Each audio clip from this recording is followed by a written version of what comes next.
Zephyr and Tartarus are shown. Tartarus, the demon god, commends Zephyr, the final survivor, and tells him how no one has troubled him this much in a long time. Tartarus then makes an offer that Zephyr should work under him, but he gets tricked into grabbing Zephyr's hand, who pretends to be accepting the offer. Zephyr explodes due to a spell. This destroys Tartarus's hand and gets him very angry. Zephyr dies and wakes up before Angel Mercedes on the lowest floor of the Pantheon where the gods reside. She tells him that the gods are interested in him and want to send him back to the past so he could change the future. The only condition is that he will retain all his memories but lose all his present abilities. The gods would also give him some abilities in the form of returner privileges to show their support. Zephyr agrees. He plans to avenge his loved ones and destroy the gods who do not value humanity. He gets sent back to when he was a slave of the temple 10 years ago. Zephyr continues to test his perks in the mine. The first perk is Will of Iron, which helps to improve his defense power and endurance. This perk surprisingly helps him defend himself against the captain's whip. He also uses this perk to boost his mining productivity, which earns his team first place. Miners worship Aria, the goddess of light, but Zephyr sees this as trash. The temple of Aria saves humans but also keeps them as slaves till they pay up their huge medical bills. If Zephyr must be free, he has to pay up all his debts. He is determined to destroy Tartarus and protect Altair this time. He then thinks of a way to join the hunter team so he could earn more from the dungeons. Zephyr meets the 3-man monster hunting reconnaissance squad. 4 men, including Zephyr, enter the dungeon for reconnaissance with a magical wristband given to them by the waiting squad to indicate if there's trouble and if they need backup. They successfully trap and kill some monsters using the hazelnut plant, and then decide to employ the same approach to getting the other kobold monsters. However, a more ferocious monster known as Predator emerges and hurts everyone except Zephyr. Zephyr then attempts to fight Predator using Goad's Spear and a combination of his perks. He activates the third perk, Silver Key. Fear, a skill used by Predator against its prey, paralyzes the reconnaissance team's captain, but Zephyr utilizes the Dragon Soul plant he got using his third perk to neutralize the fear. Zephyr then gets Venom King Fade's 70-second venom, also using the third perk, and pours it on the spear. He then attacks Predator with it. However, it would take 3 minutes for the venom to fully have its effect on the monster. Predator strikes Zephyr with its tail, which sends him flying. Zephyr stands up, provokes the Predator, and throws the whole bottle of the venom in its mouth. He then begins to rain several attacks on it. He finally delivers the ultimate blow with his heightened magic, which he got from drinking several bottles of the recovery water. Zephyr follows the captain of the reconnaissance team Goeth to the Department of Human Resources to fill out a hunter nomination form. Then a flashback shows when the captain and Zephyr chatted in the dungeon. Zephyr asks the captain not to report the presence of the Predator, and only reports the kobold monsters instead because the temple claims ownership of anything taken by temple slaves. The hunters only get to earn minor bonuses, while the temple takes all the items. Zephyr plans to sell the Predator to brokers to make more money so he can leave the temple as soon as possible. In exchange, he offers to help promote the captain by fighting more monsters in future dungeon raids. Zephyr also aims to participate in the Great Raid with the Temple Knights, scheduled to happen within the next month, as that's where an item that would shake the entire continent would be found. A piece of information he has because he came from the future. Zephyr and the captain then head to the supply depot for supplies, and there they meet the team of heresy examiners, higher-ranked slaves who are known to kill people without reason. Sahaku notices Zephyr and begins to interrogate him.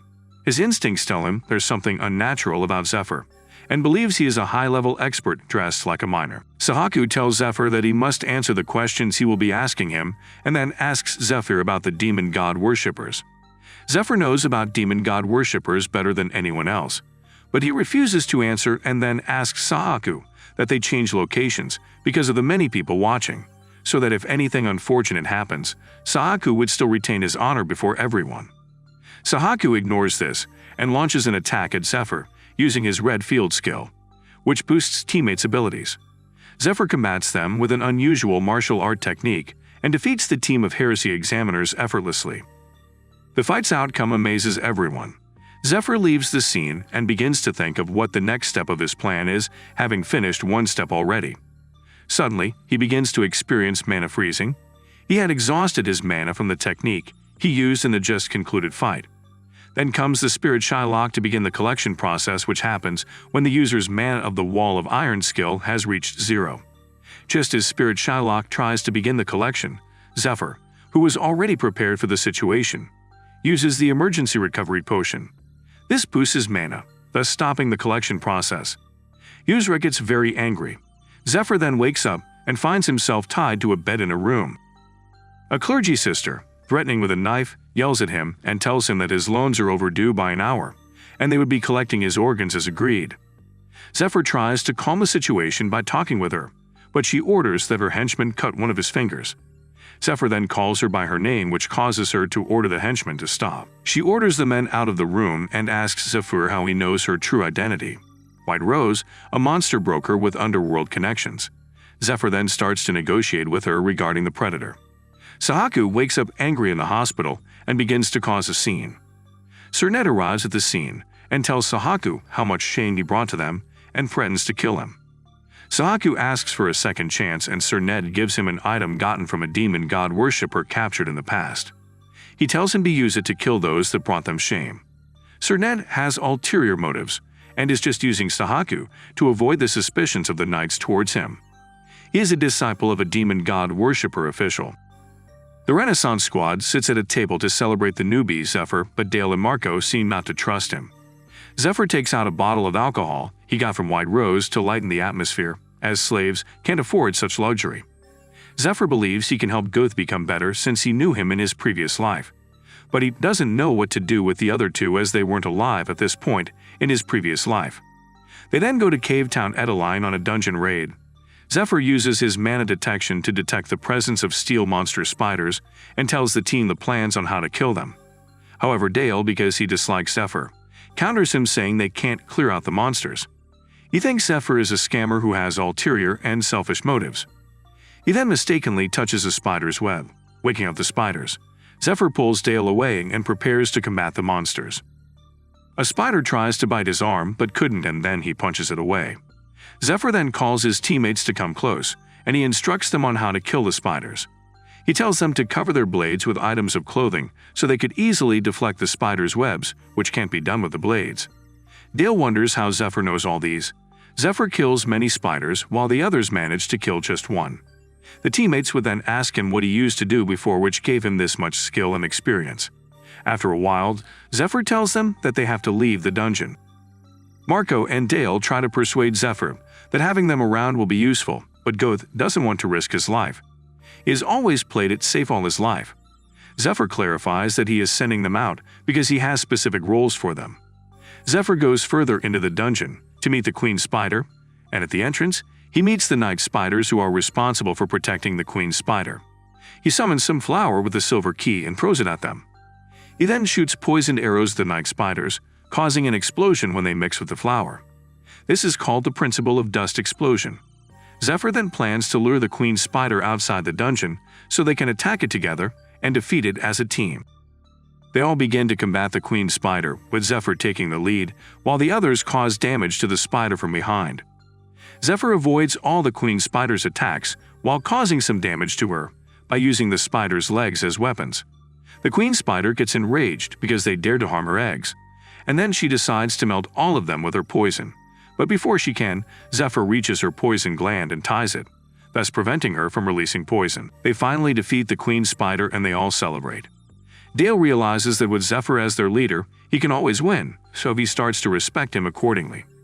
Zephyr returns with black steel spiders and gives them to Sister White Rose.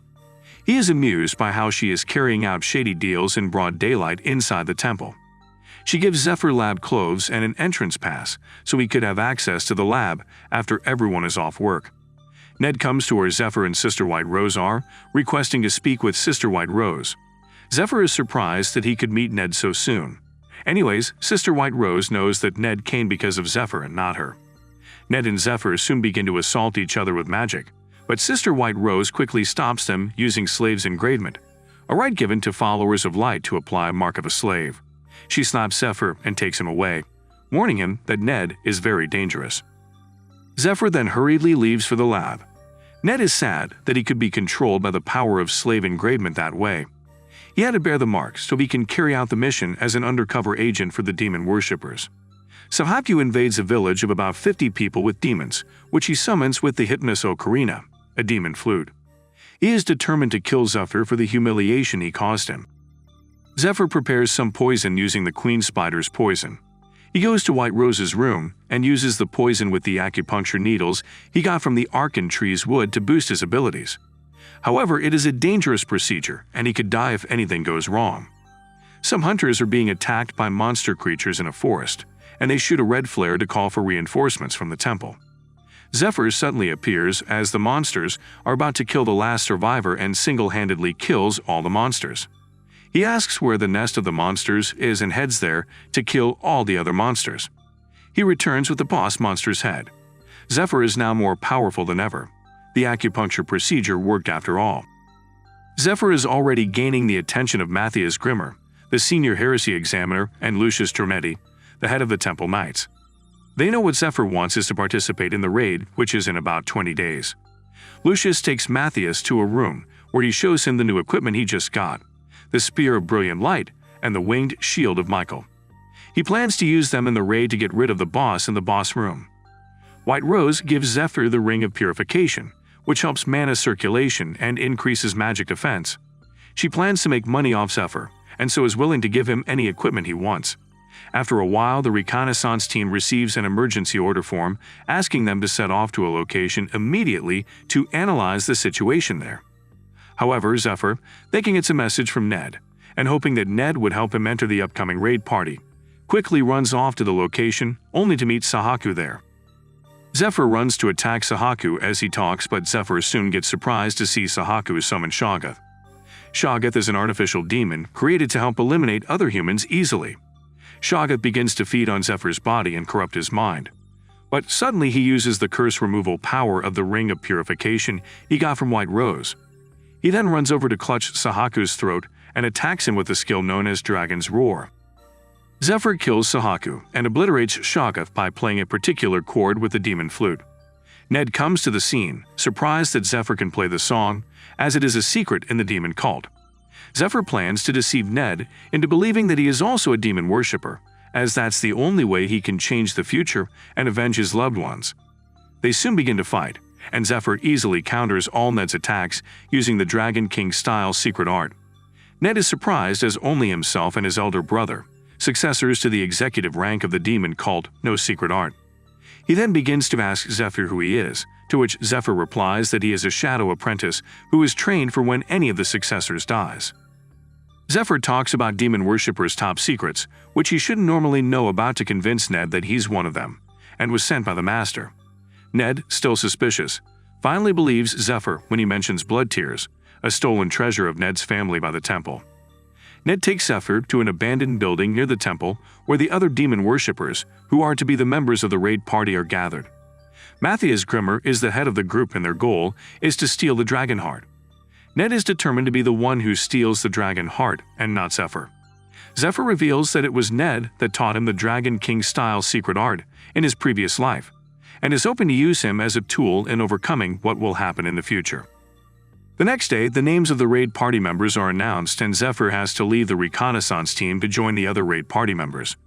The reconnaissance team is so grateful for all he did for them. Zephyr goes to meet White Rose to check the new equipment he requested in preparation for the raid. Angela, an enchanter from the Research Institute, comes in to enchant the equipment to make them more powerful. Zephyr, having no money, offers to pay White Rose with the poisons of Belial and Zagan, which White Rose eagerly accepts. The raid party members begin intensive training in preparation for the raid. Ned and Zephyr work in harmony to complete their training. On the last night of the training, after about 2 weeks, Zephyr and Ned discuss, and Ned asks Zephyr how much he knows about him. Zephyr replies that Ned is asking the wrong question and tells him he should be asking where the blood tears is, and who has it instead. Zephyr tells Ned that he will tell him about it. There's a flashback to when Ned was young, with his father. The demonic sword blood tears was taken from his father by Priest Aldian, due to his inability to pay back a loan. In the process of his father trying to fight back to keep the heritage of his family, he is killed. The high-ranking priest and the ringleaders of the economic crisis that happened at the time deceived many investors, including Ned's father, into buying useless financial products. This caused all the investors to lose all their money, forcing them to the streets. Since then, Ned stayed alive to avenge the death of his father, searching all over the world for the blood tears. He finds it difficult to believe when Zephyr tells him the sword is with his master. Ned begins to think that his master has been deceiving him, and he is confused about what to do next. They both, alongside the other raid party members, head to the tomb of the abominable princess to begin the dungeon raid. Meanwhile, at the Temple of Light, Bishop Alfonso Giornetti, the head priest of Temple of Light's third parish, meets priest Aldian Lasker, a demon god worshipper.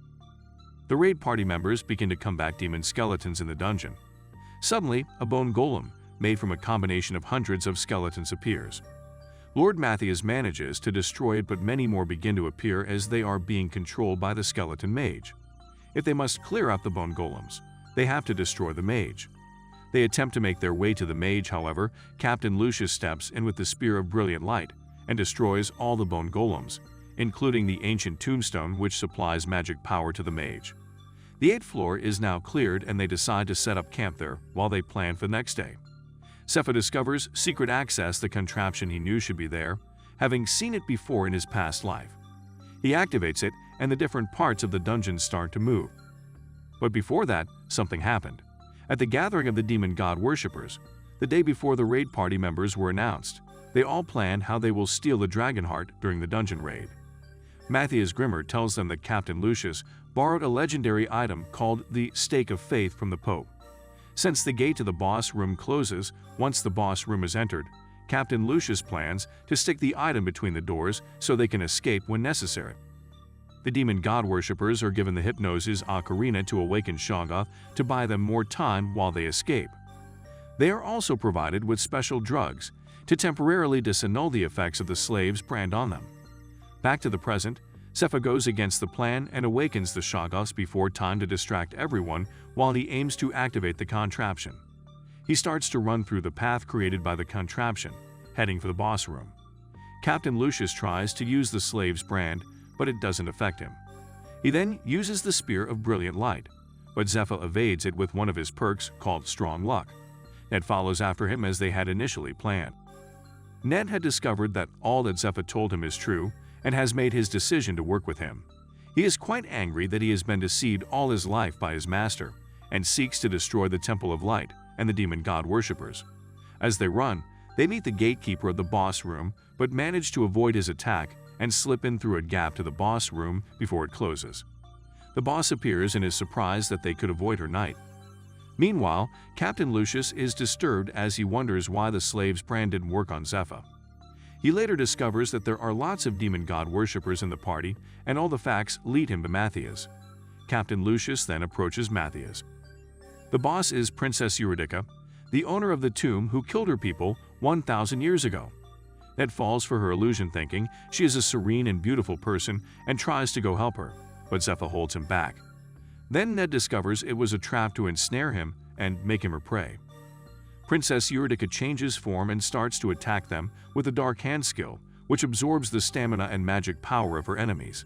The god of loans, Uzra, is earnestly waiting to see Zephyr fail. Meanwhile, Matthias and the other demon god worshippers prepare to fight Captain Lucius. Matthias signals to his members with his fingers that they should drink this special drug that temporarily disannuls the effect of the slave's brand at the count of 3. However, Captain Lucius catches him off guard as he commands everyone to attack him before he could finish counting. They all face Matthias to attack him. Matthias kills them all, being very skilled, but Captain Lucius overpowers him and chains him with chains of light. However, Matthias resorts to using his last card, the Stone of Revelation, which then turns him into a demon. They try to attack him, but he is not affected. Captain Lucius then attempts to use the Spear of Brilliant Light to attack, but Matthias resists it. Lady Leona remembers the subspace case containing the Stake of Light, which was entrusted to her by Captain Lucius, and she tries to use it. Unfortunately, she discovers that it's been stolen from her. Ned took it along with him. At the boss room, Zephyr and Ned continue to combat Princess Eurydica until they finally cut her head off. However, the battle is not yet over. Eurydica starts to change form, the very moment they've been waiting for. A transformation process begins when the boss head is destroyed, and during this process, she can't move or use any skills. Ned unleashes the Stake of Faith weapon item and sends it toward her. The item begins to release its strong divine energy, causing damage to the boss. After a while, the stake of fate's ignition stops, which signifies that the enemy has been incapacitated. Suddenly, Georgius, the gatekeeper of the boss room, releases its mana, which combines with the incapacitated boss and revives her, changing her form. They try to attack her, but she is unaffected due to using the space distortion skill. She then tries to attack Ned, but Zephyr stops her by shooting out Spider Queen's web from his palm. Zephyr uses the reinforcement technique to draw her to himself, and Ned goes for an attack. However, Ned feels the effect of his slash on his body as Eurydice uses the Black Mirror magic, which reflects damages received by 300%. She then attacks Ned with the Dark Hand skill. Zephyr attacks her with the Thunderclap Palm technique and blocks the flow of her mana. Zephyr uses the item he bought from Lady White Rose, a rosary engraved with miracles. To save Ned from dying, however, Zephyr receives an attack from Eurydice which affects a lot of damage to him. Lady White Rose, back at the temple, suddenly feels that something might be wrong with Zephyr and wishes that she got him a higher capacity rosary. Zephyr, having used up all his items and weapons, is now defenseless against Eurydice. He considers which of his perks he can use, but discovers that none is the best fit.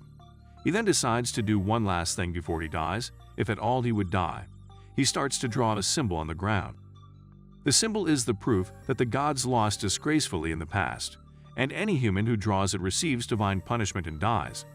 However, Zephyr is yet to complete the symbol before Angel Mercedes appears, asking him how he knows about the symbol.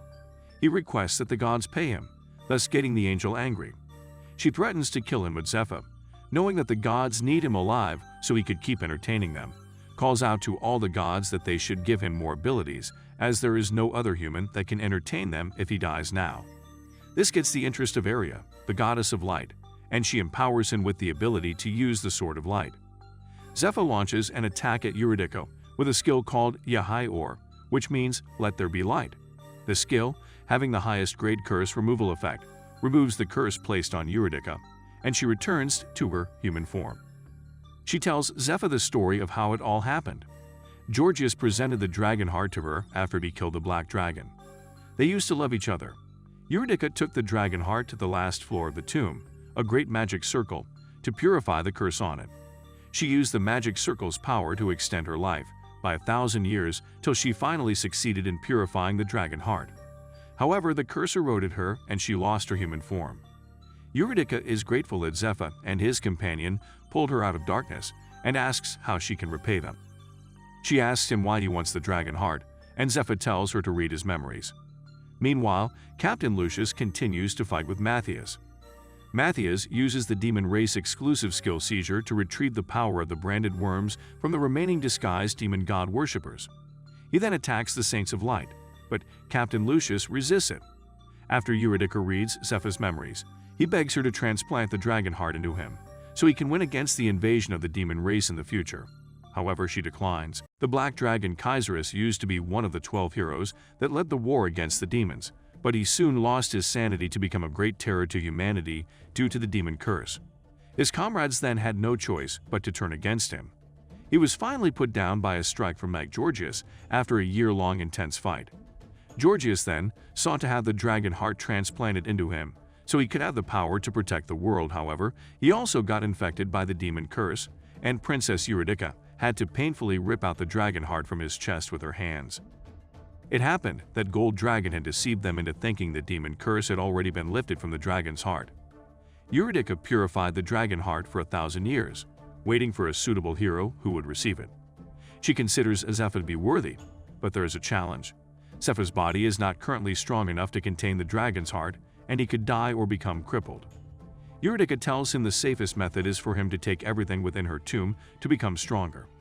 She further tells him that he must hunt the other 4 dragons in 1 year after he gets the dragon heart transplant. Zephyr smiles and promises that he would achieve it in 6 months instead. Eurydice then prepares to begin the transplant.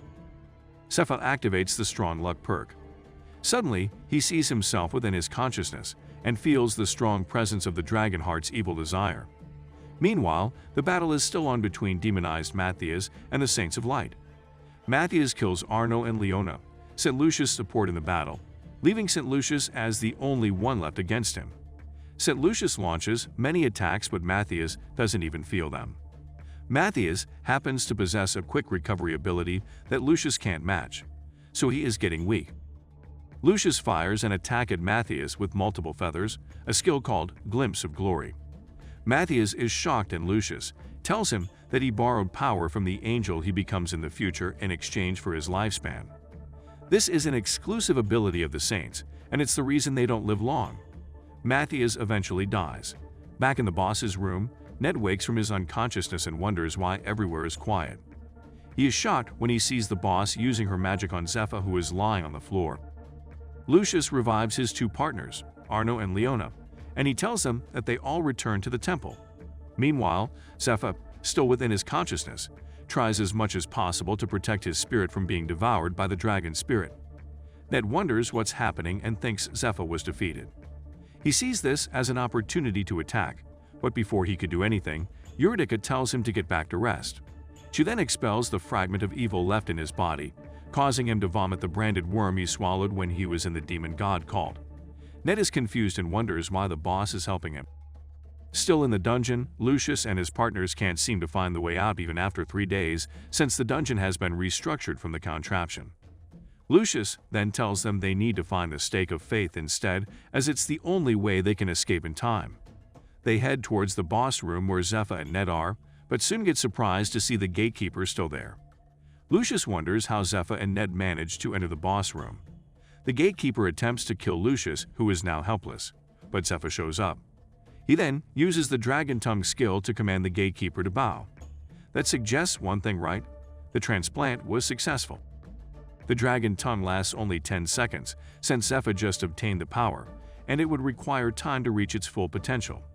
The gatekeeper then grabs his sword, Graham, which was built for destroying even the strongest dragons, and he prepares to fight Zephyr. However, Zephyr uses the Sword of Light, based on Goddess Aria's request to save her saints. He uses the Yahai or skill, the same he used for the Eurydice, freeing Georgius also of the demon curse. Lucius, seeing all these, soon bows to Zephyr and begins, calling him the Exalted One. Zephyr's battle with Kaiserus within his consciousness lasted 3 days, and by the time he opened his eyes, he met Ned still unconscious and Eurydice already turned to ash. Eurydice left him 2 keepsakes, the Crystal of Magic and the Master Key to Eurydice's tomb. St. Lucius is grateful to Zephyr and Ned and sets them free by removing the slave brand on their shoulders. Zephyr then tells them about the 3rd parish of the Temple of Light, which is now full of demon god worshippers, brought by Aldi and Lasker, and what they must do to fight them.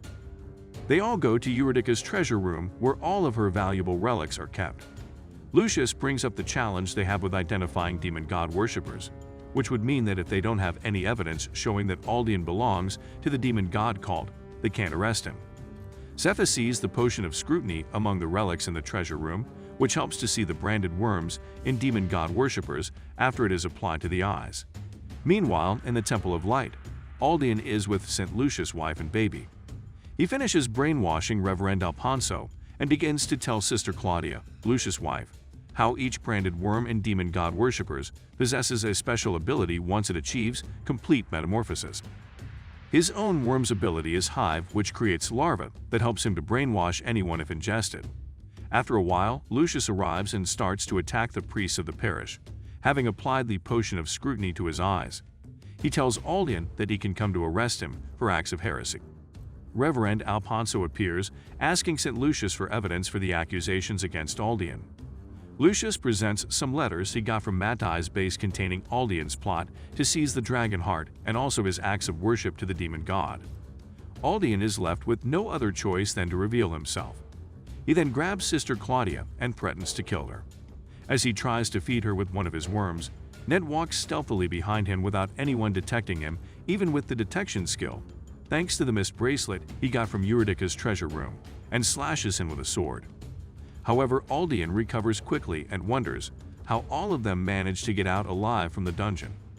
Fearing that St. Lucius could use the Glimpse of Glory skill, Aldian quickly escapes, leaving Castor, one of the 10 continents' strongest men, to handle the rest.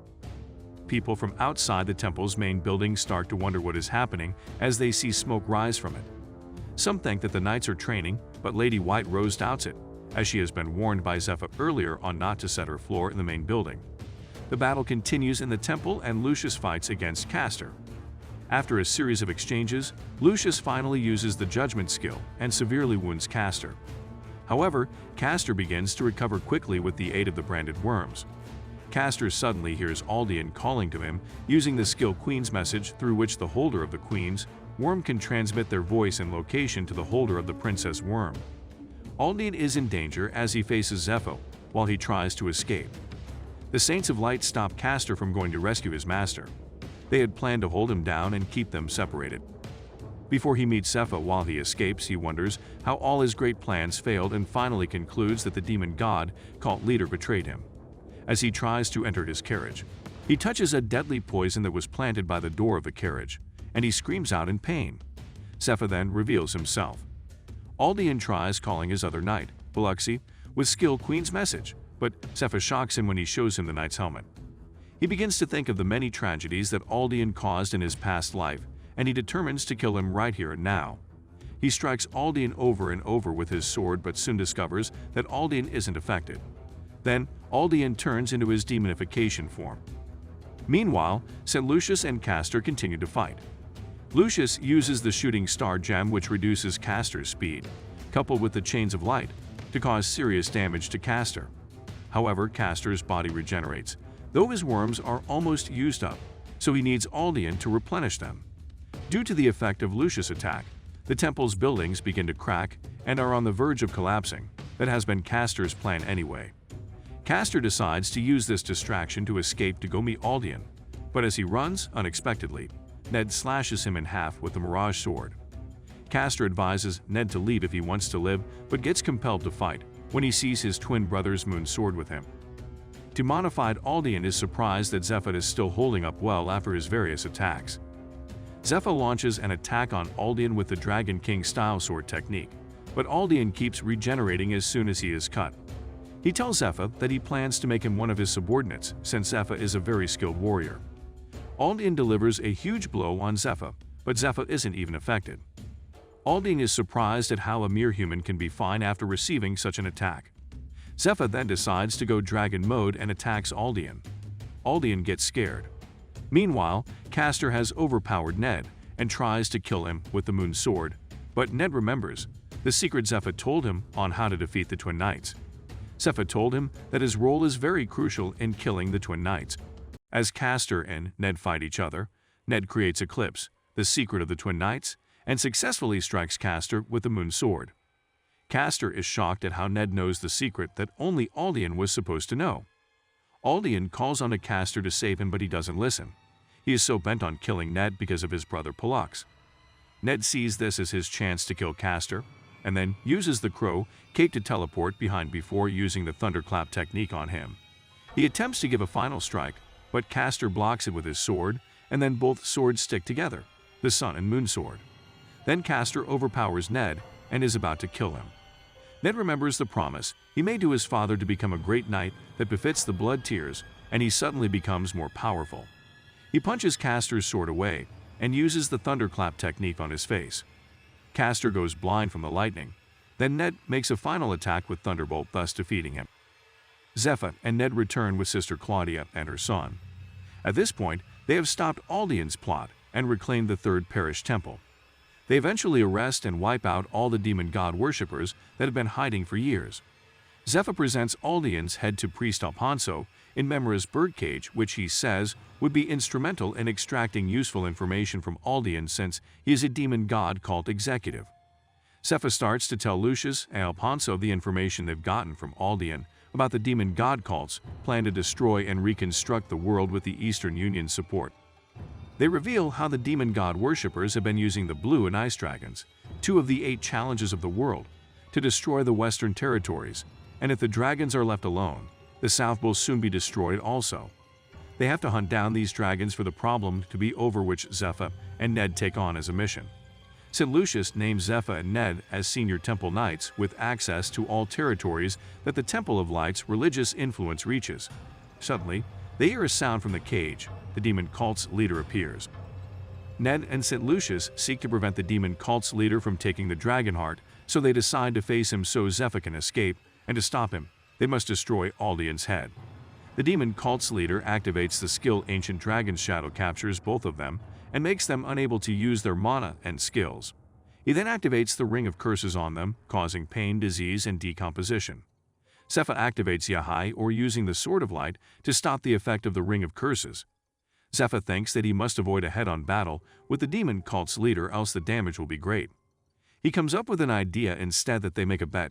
The loser tells the winner one thing they want to know, and also if he wins, he will reveal the demon cult's leader's identity. The demon cult's leader gets shocked to know that Zephyr knows his real identity after he uses his mana detection skill to find out if Zephyr is telling the truth or not. He agrees to the bet anyway. The game naturally should favor the first person who speaks, since they both can follow the movement of the coin with their eyes and accurately predict the result. However, they maneuver the outcome using the strength of their mana, and the one who successfully crushes the opponent's interference wins, but the outcome eventually turns out to be a draw. They then postpone the match to another time and use the Oath Ring skill to bind a promise between themselves to prevent Zephyr from revealing the demon cult's leader's real identity.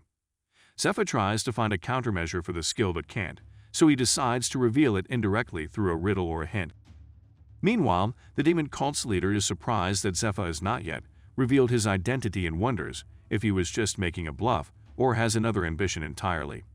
He presents a gift to alter Justina Kayan, Kayan Kingdom's first princess, on her 20th birthday. The demon cult's leader is Polaris Albert Kayan, Kayan Kingdom's first prince. Their opponent is more powerful than they can handle. Nevertheless, Ned and Lucius are ready to fight, no matter how difficult it is, till they win. Zephyr is still trying to figure out why the demon cult's leader appeared earlier, but suddenly the silver key perk shines, calling his attention. He goes to the room of the silver key to see Angel Mercedes. She had already told him she has a message for him. She tells him that there is an addition of rules and rewards to his perks. The restriction on the Sword of Light's usage has been eased. Also, a new rule has been given. He must carry out the requests of the gods, and additional perks will be given to him for completing the requests.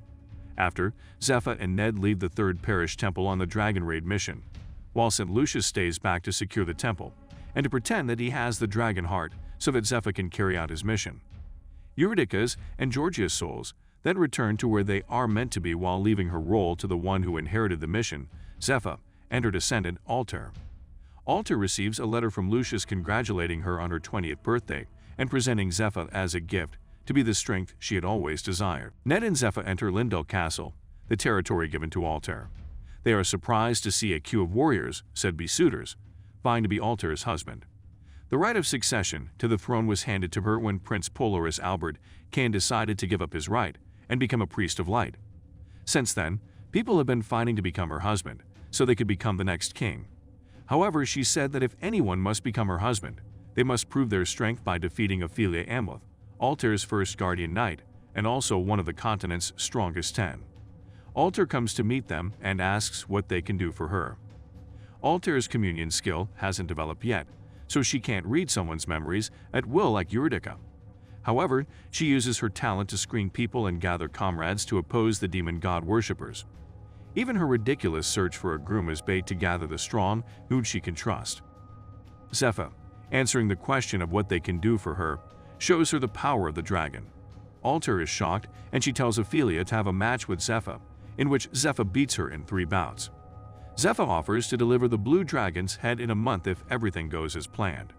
He then gives Altair one of the keepsakes Eurydice gave him, the Crystal of Magic, which will help her become the strongest ally once she absorbs it, and also will be able to smoothly tune the dragon heart. Zephyr and Ned then take their leave. Altair finds Zephyr amusing and sees him as one who would become a key to her plans.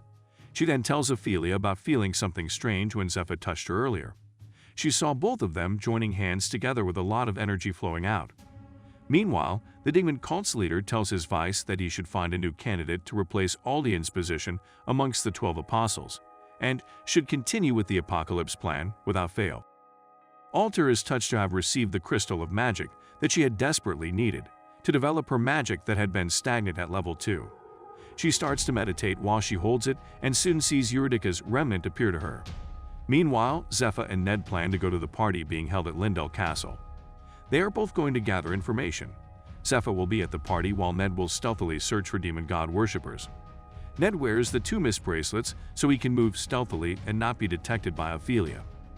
Zephyr then uses the transfiguration skill to transform his face so he won't be recognized at the party. At the party, everyone is talking about the princess and the result of Luqua's raid as Zephyr expected, but no one really knows what happened with the raid or Aldean. One of the party guests sees Zephyr and recognizes him instantly despite the transfiguration skill, and Zephyr wonders who he is. At the same time, Ned is killing the demon god worshippers he finds around the party without getting noticed. He steps out and after a while, Ophelia catches him. She had been tailing him anyway.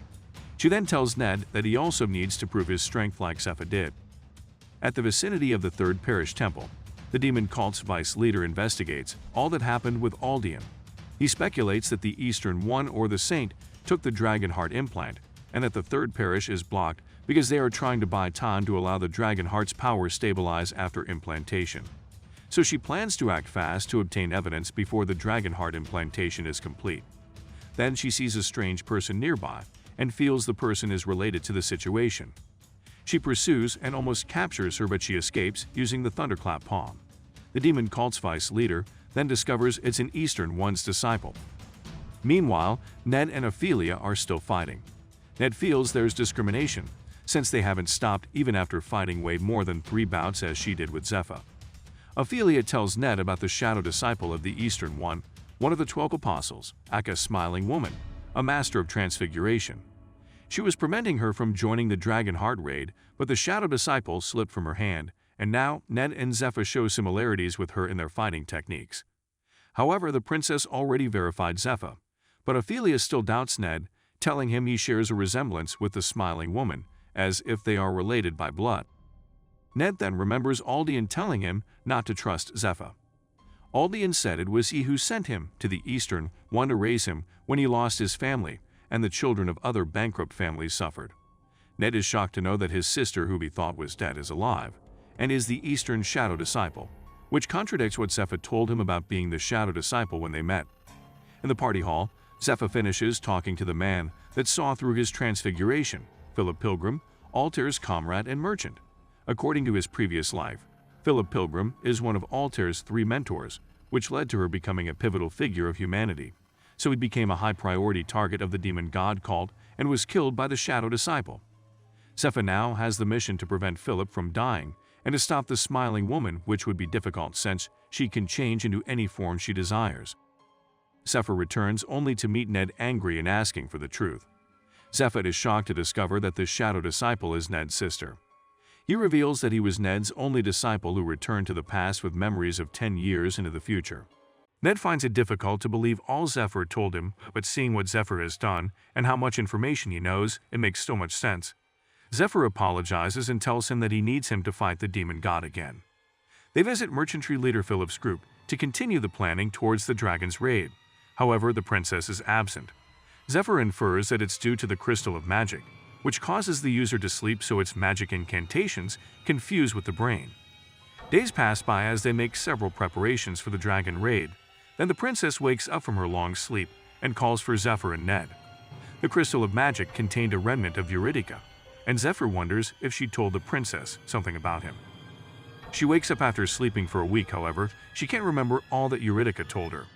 Zephyr extends his hand for her to read his memories, but she says she can't use the communion skill, yet as she hasn't reached the level required. She tells Zephyr she thought he gave her the crystal of magic to show her his ability so he could join her party, but it was rather to raise her for his plan. She asks Zephyr to convince her of his plans for the dragon raid, and Zephyr brings out his extensive plan from the Silver Key. A few days later, they head to the Danico Plains, which used to be the continent's largest granary, but became the nest of the Blue Dragon. They head to the medical relief station and find a knight named Sir Grimes who got poisoned trying to fight the monsters. They are supposed to meet him, but he can't talk with them as the dragon's poison has circulated through his body. Zephyr decides to do something about it using deadly poison needles. Meanwhile, Captain Regulus arrives and tells Philip that he isn't pleased with the sudden letter they sent to his father, Lord Danico, requesting troops to support in the dragon raid, which is supposed to be executed a year later, under the condition that the Saint of Light discovers the dragon heart. He doesn't see it fitting to start a raid yet. He suddenly hears a noise from inside the station and goes in to check what's happening. He sees needles stuck in Sir Grimes' body and attempts to stop Zephyr, thinking he is harming him. However, Ophelia prevents him, and he bows when he discovers that the princess is also present.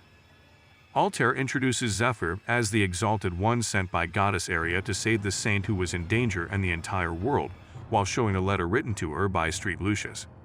Due to this, the party members at the relief station accepted Zephyr as the operation commander without much issue.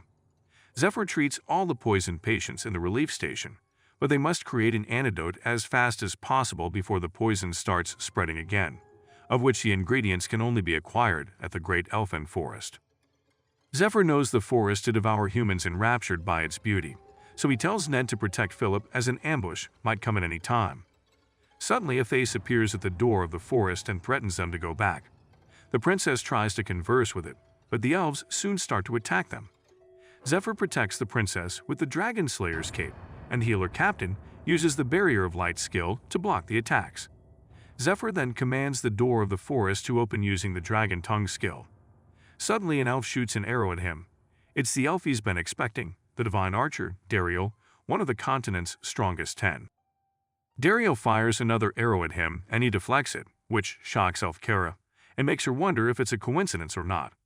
However, Zephyr is already injured from the first arrow, and Kara orders Dariel to fire another arrow at him with an even stronger skill. Dariel uses the Crimson Meteor skill, which enhances the arrows to be 3 times faster and stronger. Zephyr then decides to also go all out by using the Dragon King style. The traces of his sword become a dragon and surge upward, destroying the arrows. Kara becomes scared that they can't fight against him, not knowing if he is a dragon or human since they had already lost a lot of people to the Blue Dragon. She then surrenders to him and pleads for his help. After a while, High Elf Elder Heron speaks with Zephyr and introduces Dariel and Kara, also as High Elves. A High Elf is a Dominator-class elf that possesses great power. They have pupils with a unique pattern, which indicates an innate special power. Elder Heron tells Zephyr about Fade, another human who also entered the forest at a time and used very uncommon poisons and needles just like him. Zephyr happened to have learned the poison production methods and needle arts from Fade's old guild comrade. Well, the ones who were poisoned by the Blue Dragon have been kept alive by the deadly poison that Fade left, but it has almost run out, which left the elves with no other choice than to give it only to the more important ones while they abandon the rest. Zephyr coming at this time of the crisis is a stroke of luck for them. However, Elder Heron is not actually loyal to the Elf Queen, but has an ulterior motive to use Zephyr to obtain the Queen's final seal box, which he has always desired, for himself so he can build a new kingdom with its power, and become a king as some high elves did in the past. Meanwhile, Altair's servant, Lady Katie, a master impersonator, disguises himself as the princess in the south, while Altair and Zephyr progress with the Blue Dragon raid preparations to deceive the demon god worshippers. After eradicating the monsters surging from the magic flora plant, Zephyr requests for the branch of the Tree of Life and the Water of Life, but Dariel turns him down. He says the items Zephyr has requested are the key items protecting the village from contamination. Zephyr, getting uneasy, makes it clear to him that he'd slay the dragon, so he doesn't have to be worried about the village's safety. However, Dariel, still doubting, tells him to prove it to him in a duel. Dariel shoots an arrow at Zephyr, but it doesn't penetrate Zephyr's scales. He then asks Zephyr how he expects him to combat a real dragon when his arrows can't even penetrate a dragonoid's scales. Dariel desires to kill the dragon too, but is afraid that he may be too weak. Zephyr decides to make a new weapon for him. Dariel then prepares the Water of Life and the branch of the Tree of Life for him, telling him it's the last glass there is of the Water of Life. Zephyr drinks the Water of Life, and immediately he starts to overflow with vitality, which further increases as he activates Perk 2, Arcanum of Herm's skill. He then activates Dragonification, which increases the dragon's heart output, and Microcosmic Orbit, which is used to circulate mana. The battle against the Blue Dragon cannot be handled with a human body, so he needs to raise the duration and level of Dragonification as fast as possible, and this can only be achieved through the Water of Life. Altair then uses Morai magic to tune Zephyr's mana and pump it into the Dragon Heart. The Dragon Heart output starts to increase but soon begins to drop drastically till Ned comes in to support him, also being a Dragon-style master. The cultivation process gets completed. The Dragon Heart output has now greatly increased, and Zephyr's form is changed. Zephyr then begins to rip out his scales to use for Dariel's weapon. From the combination of the different materials, including the dragon scales, the black dragon longbow, and the black dragon arrow are created. 2 weeks until the raid, they make a lot of preparations, creating weapons, making golem cores, and constructing and strengthening the fort. While Zephyr continues to use the power of the dragon heart over and over to increase its spread throughout his body. He desires to raise the dragon heart output to 19%, where he can maintain dragonification for 28 minutes, which would give him a chance against the blue dragon. On the night before the raid, Zephyr returns to his room early so he can get a long sleep. However, Altair enters unexpectedly and kisses him with the Kiss of Darkness, a skill which causes the subject kissed to fall under mind control and be made to confess. She is surprised that all the plans she's been having difficulty with fell into place within 1 month of meeting him. She wants to know what Zephyr's true intention is and who sent him. Zephyr confesses that he is doing it because of her. She died for him in his past life, so he came back to the past to change that future. Altair finds this unbelievable, but since he is under the effect of the Kiss of Darkness, she knows he isn't lying. Meanwhile, Elder Heron goes secretly to modify and add a few characters to the golems after Millie and Daisy have finished inspecting them, so that the golems will listen to only his orders. On the day of the raid, the mages all gather to activate strengthening spells on Zephyr before the raid commences. Well, Zephyr from the night before promised Altair to clear all obstacles on her path, defeat all her enemies, and offer her the throne while she accepts him as her king. Then the blue dragon raid commences. Will Zephyr change the future and be with the princess again? If you like content like this, make sure to like this video and subscribe. And let us know if you want part 6 when the new season comes out in the comment section. See you guys in the next video.